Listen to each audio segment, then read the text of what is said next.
Indonesia 1950 sampai 1959. Pasca kemerdekaan Indonesia 17 Agustus 1945, Indonesia berusaha mencari sistem pemerintah yang dirasakan sesuai dengan kehidupan berbangsa Indonesia. Pada saat itu, baik sebelum atau sesudah kemerdekaan, terdapat usul mengenai sistem negara yang dipergunakan antara lain federasi, monarki, republik parlementer, dan republik presidensil. Pada bulan Oktober 1945, Wakil Presiden Muhammad Hatta mengeluarkan Muklamat Wakil Presiden nomor 10 bulan Oktober 1945 yang menyatakan bahwa Komite Nasional Indonesia Pusat atau KNIP sebelum terbentuknya MPR atau DPR melakukan tugas legislatif. Dengan demikian, KNIP dari lembaga pembantu presiden menjadi lembaga yang sederajat dengan lembaga kepresidenan. Kemudian KNIP yang dipimpin Sultan Syahrir berhasil mendorong pemerintah yaitu Wakil Presiden Hatta untuk mengeluarkan Maklumat Pemerintah 13 November 1945 Kabinet Parlementer. Dengan maklumat tersebut, Indonesia menjalankan sistem parlementer dalam menjalankan pemerintah. Presiden hanya sebagai kepala negara dan simbol, sedangkan urusan pemerintah diserahkan kepada Perdana Menteri. Syahrir terpilih menjadi Perdana Menteri Indonesia pertama. Demokrasi liberal. Setelah dibubarkannya RIS sejak tahun 1950, Republik Indonesia melaksanakan demokrasi parlementer sampai liberal dengan mencontoh sistem parlementer barat, dan masa ini disebut masa demokrasi liberal. Indonesia sendiri pada tahun 1950-an terbagi menjadi 10 provinsi yang mempunyai otonomi berdasarkan Undang-Undang Dasar, sementara 1950 atau UUDS 1950 yang juga bernafaskan liberal. Secara umum, demokrasi liberal adalah salah satu bentuk sistem pemerintah yang berkiblat pada demokrasi. Demokrasi liberal berarti demokrasi yang liberal di sini dalam artian perwakilan atau representatif. Dengan pelaksanaan konstitusi tersebut, pemerintah Republik Indonesia dijalankan oleh suatu dewan menteri atau kabinet yang dipimpin oleh seorang perdana menteri dan bertanggung jawab kepada parlemen atau DPR. Sistem multi partai pada masa demokrasi liberal mendorong untuk lahirnya banyak partai-partai politik dengan ragam ideologi dan tujuan politik. Demokrasi liberal sendiri berlangsung selama hampir 9 tahun dalam kenyataan bahwa UUDS 1950 dengan sistem demokrasi liberal tidak cocok dan tidak sesuai dengan kehidupan politik bangsa Indonesia yang majemuk. Pada tanggal 5 Juli 1959, Presiden Soekarno mengumumkan dekret Presiden mengenai pembubaran Dewan Konstituante dan berlakunya kembali UUD 1945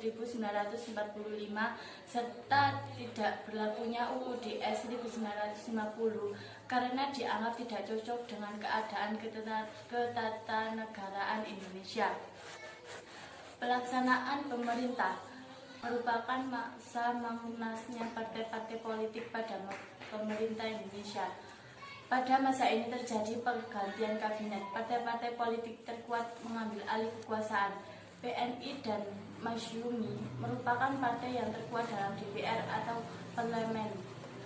Dalam waktu 5 tahun 1950 sampai 1955, PNI dan Masyumi secara bergantian memegang hegemoni politik dan 4 kabinet yang pernah berlaku. Adapun susunan kabinet sebagai berikut. 1. Kabinet Natsir atau 6 September 1950 sampai 21 Maret 1951. Kabinet ini dilantik pada tanggal 7 September 1950 dengan Muhammad Natsir dari Partai Masyumi sebagai Perdana Menteri. Kabinet Natsir merupakan koalisi yang dipimpin oleh Partai Masyumi bersama dengan BNI.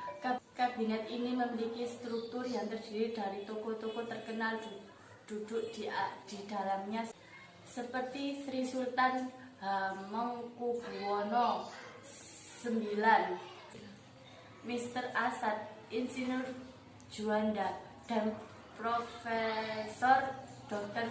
Suemitro Jojo Hadikusumo. Program pokok dari Kabinet Natsir adalah 1. Mengingatkan usaha keamanan dan ketentraman. 2. Mencapai konsolidasi dan menyempurnakan susunan pemerintah. 3. Menyempurnakan organisasi angkatan perang. 4. Mengembangkan dan memperkuat ekonomi rakyat. 5. Memperjuangkan penyelesaian masalah Irian Barat. Dalam menjalankan fungsi dan tugasnya, Kabinet Natsir mendapat tugas utama yaitu proses integrasi Irian Barat.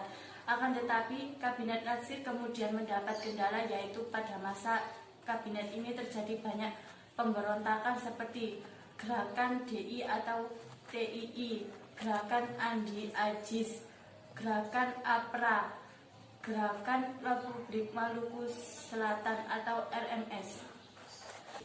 Kabinet Natsir memiliki keberhasilan dalam upaya perundingan antara Indonesia sampai Belanda untuk pertama kalinya mengenai masalah Irian Barat. Dalam bidang ekonomi, kabinet ini memperkenalkan sistem ekonomi gerakan Banteng yang direncanakan oleh Menteri Ekonomi Sumitro Jojo Hadikusumo. Program ini bertujuan untuk mengubah struktur ekonomi kolonial menjadi struktur ekonomi nasional atau pembangunan ekonomi Indonesia. Programnya adalah mengubah kelas pengusaha di kalangan bangsa Indonesia. Para pengusaha Indonesia yang bermodal lemah perlu diberi kesempatan untuk berpartisipasi dalam pembangunan ekonomi nasional. Para pengusaha Indonesia yang bermodal lemah perlu dibimbing dan diberikan bantuan kredit. Para pengusaha pribumi diharapkan secara bertahap akan berkembang menjadi maju. Gagasan Sumitro ini dituang dalam program Kabinet Natsir dan program Gerakan Banteng dimulai pada April 1950. Hasilnya, selama 3 tahun atau 1950 sampai 1953, lebih kurang 700 perusahaan bangsa Indonesia menerima bantuan kredit dari program ini. Tujuan program ini sendiri tidak dapat tercapai dengan baik meskipun anggaran yang digelontorkan pemerintah cukup besar. Kegagalan program ini disebabkan karena 1. Para pengusaha pribumi tidak dapat bersaing dengan pengusaha non-pribumi dalam kerangka sistem ekonomi liberal. 2. Para pengusaha pribumi memiliki mentalitas yang cenderung konsumtif. 3. Para pengusaha pribumi sangat tergantung pada pemerintah. 4. Para pengusaha kurang mandiri untuk mengembangkan usahanya. 5. Para pengusaha ingin cepat mendapatkan keuntungan besar dan menikmati cara hidup mewah. 6. Para pengusaha menyalahgunakan kebijakan dengan mencari keuntungan secara cepat dari kredit yang mereka peroleh. Kabinet Natsir sendiri kemudian berakhir disebabkan oleh adanya mosi tidak percaya dari BNI di Parlemen Indonesia menyangkut pencabutan peraturan pemerintah mengenai DPRD dan DPRDS. BNI ini menganggap peraturan pemerintah nomor 39 tahun 1950 mengenai DPRD terlalu menguntungkan Masyumi. Mosi tersebut disampaikan kepada Parlemen tanggal 22 Januari 1951 dan memperoleh kemenangan sehingga pada tanggal 21 Maret 1951 Natsir harus mengembalikan pendapatnya kepada Presiden. 2. Kabinet Sukiman 27 April 1951 sampai 3 April 1952. Setelah Kabinet Natsir mengembalikan mandatnya pada Presiden menunjuk Sartono atau Ketua PNI menjadi formatur, namun gagal, sehingga ia mengembalikan mandatnya kepada Presiden setelah bertugas selama 28 hari, 28 Maret sampai 18 April 1951. Presiden Soekarno kemudian menunjuk Sidik Djoko Soekarto dari PNI dan Soekiman Widjosoendojo dari Masyumi sebagai formatur dan berhasil membentuk kabinet koalisi Masyumi sampai PNI. Kabinet ini terkenal dengan nama Kabinet Soekiman Soewirjo. Program pokok dari Kabinet Soekiman adalah 1. Menjamin keamanan dan ketentraman, 2. Mengusahakan kemakmuran rakyat dan memperbarui hukum agraria agar sesuai dengan kepentingan petani, 3. Mempercepat persiapan pemilihan umum, 4. Menjalankan politik luar negeri secara bebas, aktif, serta memasukkan Irian Barat ke dalam wilayah RI secepatnya, 5. Menyiapkan undang-undang tentang pengakuan serikat buruh, perjanjian kerjasama, penetapan upah minimum, dan penyelesaian pertikaian buruh. Kabinet ini mengutamakan skala prioritas terhadap peningkatan keamanan dan ketentraman negara, RMS, dan lainnya. Akan tetapi kabinet ini kemudian mengalami sandungan setelah parlemen mendengar bahwa kabinet ini menjalani kerjasama dengan blok barat, yaitu Amerika Serikat. Kabinet Sukiman ditenggarai melakukan pertukaran nota keuangan antara Menteri Luar Negeri Indonesia Soebarjo dengan Duta Besar Amerika Serikat Merle Cochrane mengenai pemberian bantuan ekonomi dan militer dari pemerintah Amerika kepada Indonesia berdasarkan Ikatan Mutual Security Act atau MSA. MSA sendiri kemudian dinilai mengkhianati politik luar negeri bebas dan aktif Indonesia karena menerima MSA sama saja dengan ikut serta dalam kepentingan Amerika. Tindakan Kabinet Sukiman tersebut dipandang telah melanggar politik luar negeri Indonesia yang bebas aktif karena lebih condong ke blok barat, bahkan dinilai telah memasukkan Indonesia ke dalam blok barat. Kabinet Sukiman sendiri memiliki hubungan yang kurang harmonis dengan militer dan kurang progresif menghadapi pemberontakan di Jawa Barat, Jawa Tengah, Sulawesi Selatan. Parlemen pada akhirnya menjatuhkan mosi tidak percaya kepada Kabinet Sukiman. Sukiman kemudian harus mengembalikan mandatnya kepada Presiden Soekarno. 3. Kabinet Wilopo 3 April 1952 sampai 3 Juni 1953. Pada tanggal 1 Maret 1952, Presiden Soekarno Wilopo dari PNI sebagai formatur. Setelah bekerja selama 2 minggu berhasil dibentuk kabinet baru di bawah pimpinan Perdana Menteri Wilopo sehingga bernama Kabinet Wilopo. Kabinet ini mendapat dukungan dari PNI, Masyumi, dan PSI. Program pokok dari Kabinet Wilopo adalah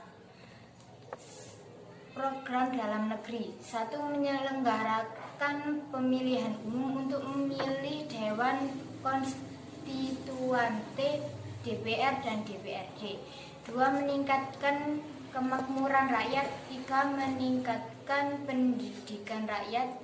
Dan 4. Pemulihan stabilitas keamanan negara. 5. Program luar negeri. 6. Penyelesaian masalah hubungan Indonesia-Belanda. 7. Pengembalian Irian Barat ke pangkuan Indonesia. 8. Menjalankan politik luar negeri yang bebas aktif. Dalam menjalankan tugasnya, Kabinet Wilopo menghadapi krisis ekonomi, defisit kas negara, dan meningkatnya tensi gangguan keamanan yang disebabkan pergerakan-gerakan separatis yang progresif. Ketimpangan Jawa dan luar Jawa membuat terjadi gelombang ketidakpuasan di daerah yang memperparah kondisi politik nasional.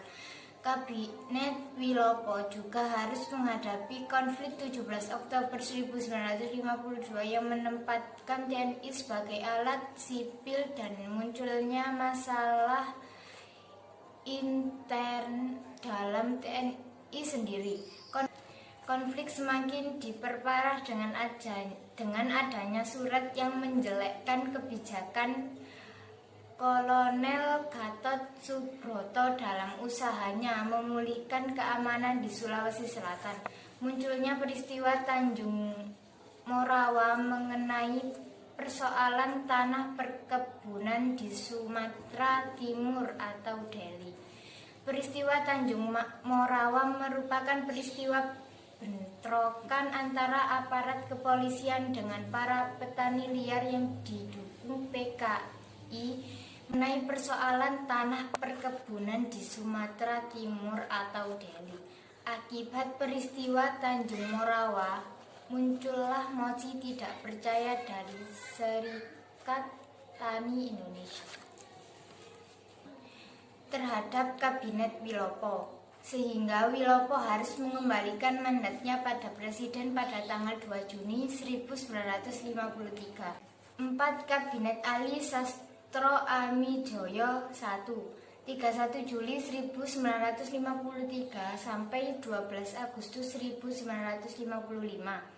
Kabinet Ali Sastro Amijoyo yang terbentuk pada 31 Juli 1953 merupakan kabinet keempat yang dibentuk selama masa demokrasi liberal. Kabinet ini mendapatkan dukungan banyak partai di parlemen, termasuk Partai Nahdlatul Ulama atau NU. Kabinet ini diketuai oleh PM Ali Sastro Amijoyo dan Wakil PM Mr. Wongsonegoro dari Partai Indonesia Raya atau PIR. Program pokok dari Kabinet Ali Sastro Amijoyo 1. Meningkatkan keamanan dan kemakmuran. 2. Menyelenggarakan pemilu dengan segera. Pembebasan Irian Barat secepatnya. 4. Pelaksanaan politik bebas aktif. 5. Peninjauan kembali persetujuan KMP. 6. Penyelesaian pertikaian politik. Dalam menjalankan fungsinya, kabinet ini berhasil melakukan suatu prestasi, yaitu merampungkan persiapan pemilu yang akan diselenggarakan 29 September 1955, menyelenggarakan Konferensi Asia Afrika atau KAA pada tahun 1955, Konferensi Asia Afrika pada tahun 1955 memiliki pengaruh dan arti penting bagi solidaritas dan perjuangan kemerdekaan bangsa-bangsa Asia Afrika dan juga membawa akibat yang lain seperti berkurangnya ketegangan dunia, Australia dan Amerika mulai berusaha menghapuskan politik diskriminasi ras di negaranya. Indonesia mendapatkan dukungan diplomasi dari negara Asia Afrika dalam usaha penyatuan Irian Barat di PBB. Pada masa pemerintahan Kabinet Ali Sastro Amijoyo I, Menteri Perekonomian Mr. Ishak Cokro Hadisuryo memperkenalkan sistem ekonomi yang dikenal dengan sistem Alibaba. Sistem ekonomi Alibaba diperuntukkan menggalang kerjasama ekonomi antara pengusaha pribumi yang diidentikan dengan Ali dan pengusaha Tionghoa yang diidentikan dengan Baba. Sistem ekonomi ini merupakan penggambaran ekonomi pribumi sampai Cina.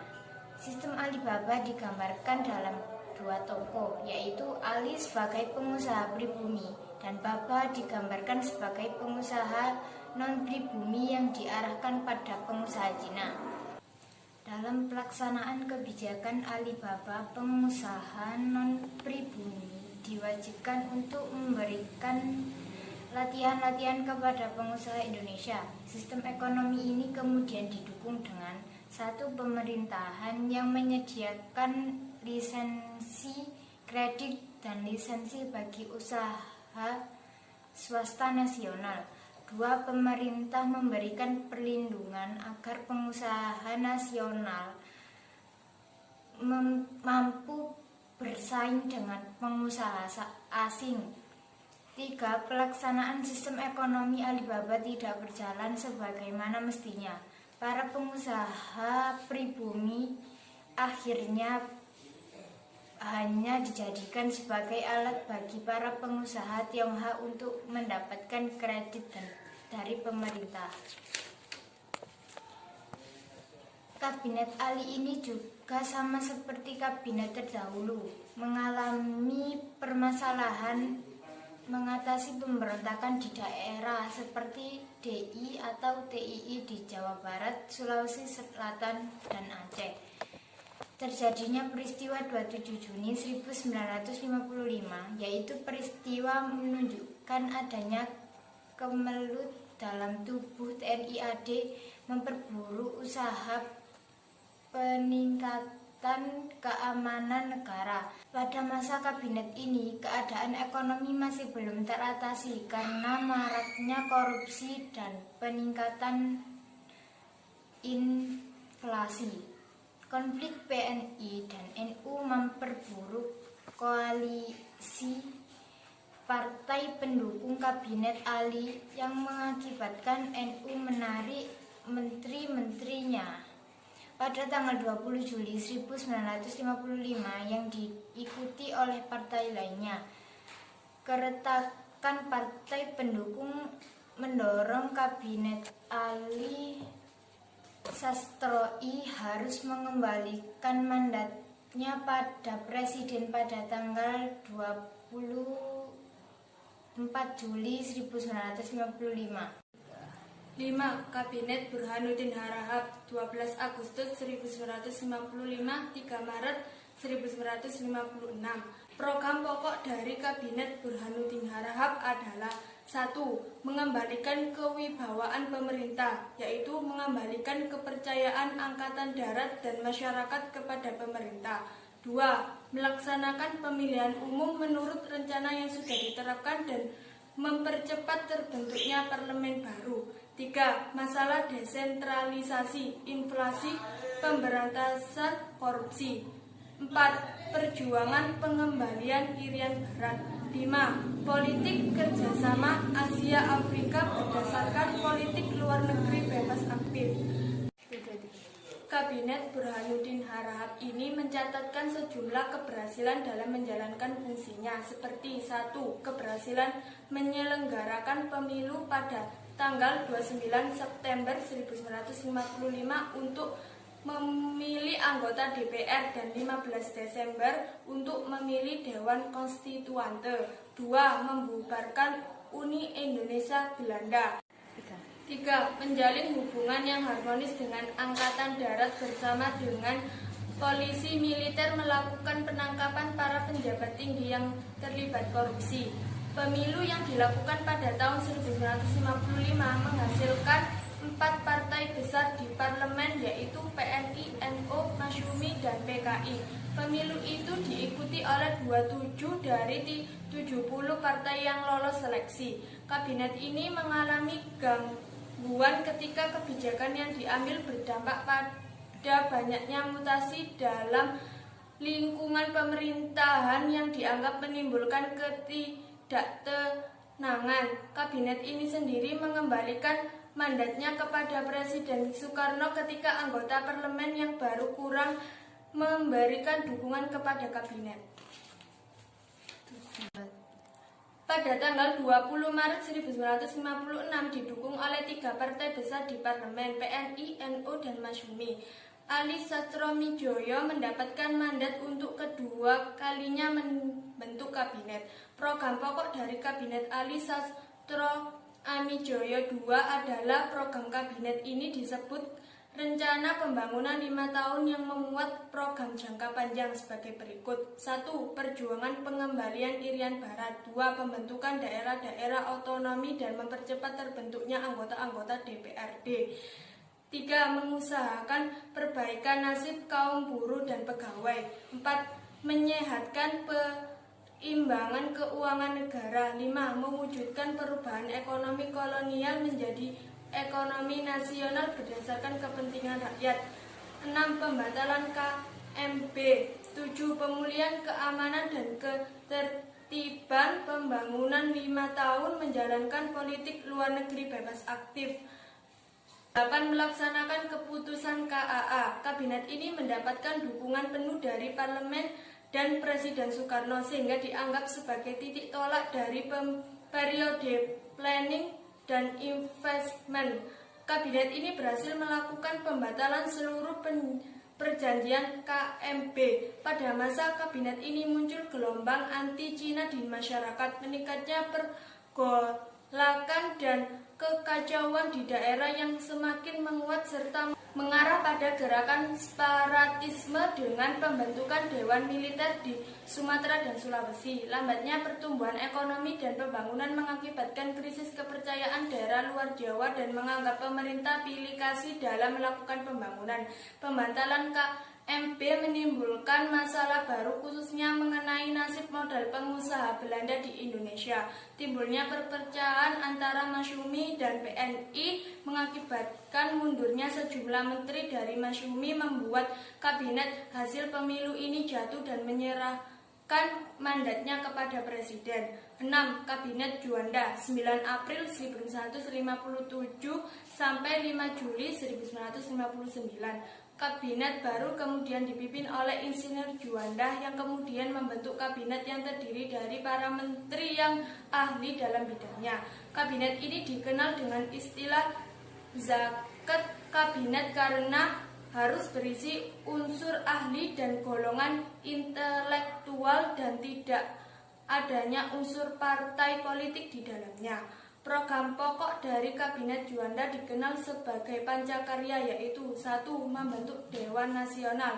2. Normalisasi keadaan RI. 3. Melancarkan pelaksanaan pembatalan KMB.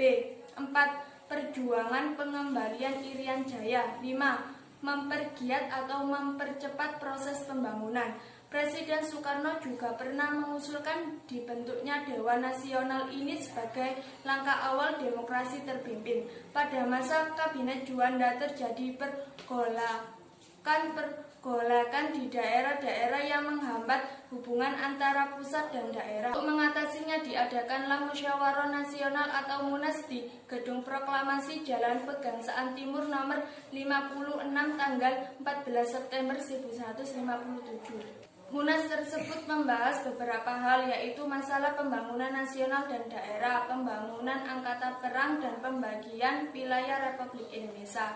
Munas selanjutnya dilanjutkan dengan Musyawarah Nasional Pembangunan (MUNAP) pada bulan November 1957. Tanggal 30 November 1957 terjadi percobaan pembunuhan terhadap Presiden Soekarno di Cikini. Keadaan negara memburuk pasca percobaan pembunuhan tersebut. Banyak daerah yang menentang kebijakan pemerintah pusat yang kemudian berakibat pada pemberontakan PRRI atau Permesta. Keberhasilan Kabinet Karya yang paling menguntungkan kedaulatan Indonesia dengan dikeluarkannya Deklarasi Juanda yang mengatur batas wilayah kepulauan Indonesia. Kemudian dikuatkan dengan peraturan pemerintah pengganti Undang-Undang Nomor 4 PRP tahun 1960 tentang perairan Indonesia. Pasca Deklarasi Juanda, perairan Indonesia bertambah luas sampai 13 mil yang sebelumnya hanya 9 mil.